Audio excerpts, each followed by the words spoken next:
국제교육의 최종 성적표인 경상수지가 지난 10월 가까스로 흑자를 유지했습니다. 그러나 흑자 규모는 지난해 같은 달보다 크게 줄었고 가장 큰 비중을 차지하는 상품 수지도 한 달 만에 다시 적자로 돌아섰습니다. 강희경 기자가 보도합니다. 외국과 물건이나 서비스 등을 팔고 산 결과를 뜻하는 경상수지가 지난 10월 흑자를 기록했습니다. 10월 경상수지는 8억 8천만 달러로 지난 9월에 이어 두 달 연속 흑자 기조를 유지했습니다. 그러나 규모 자체는 지난해 같은 달보다 71억 3천만 달러나 급감했습니다. 사실상 적자를 겨우 피한 수준입니다.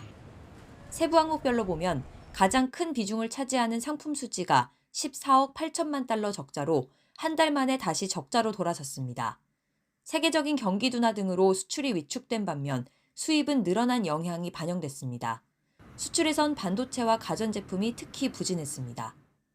주요국 성장세 둔화, IT 경기 부진 등으로 수출이 감소하고 원유 등 에너지류 위주로 수입 증가세가 지속되면서 상품 수지가 적자로 전환되고 서비스 수지는 소폭 흑자를 기록했습니다.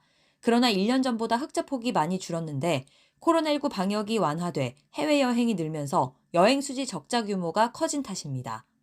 해외 현지 법인에서 받은 배당 수입이 늘어나면서 배당, 이자 등의 움직임을 나타내는 본원 소득 수지는 22억 6천만 달러 흑자를 기록했습니다. 경상수지가 부진한 흐름을 이어가는 가운데 당분간 변동성은 계속 커질 거란 전망이 나옵니다. 다만 향후 국제 유가 하락으로 수익 감소가 기대되는 반면에 글로벌 경기 둔화, 국내 물류 차질 등 수출 불안 요인도 상당해서 당분간 월별로 경상수지의 높은 변동성이 예상이 됩니다. 한은은 일단 11월에서 12월 경상수지가 균형 수준이면 올해 경상수지 전망치인 250억 달러 흑자는 달성할 수 있을 것으로 보고 있습니다. 다만 수출이 두 달 연속 감소세인 데다 무역 적자 폭도 확대되고 있어서 연말 경상수지가 다시 적자를 보일 가능성도 배제하기 어렵다는 목소리가 나옵니다. YTN 강희경입니다.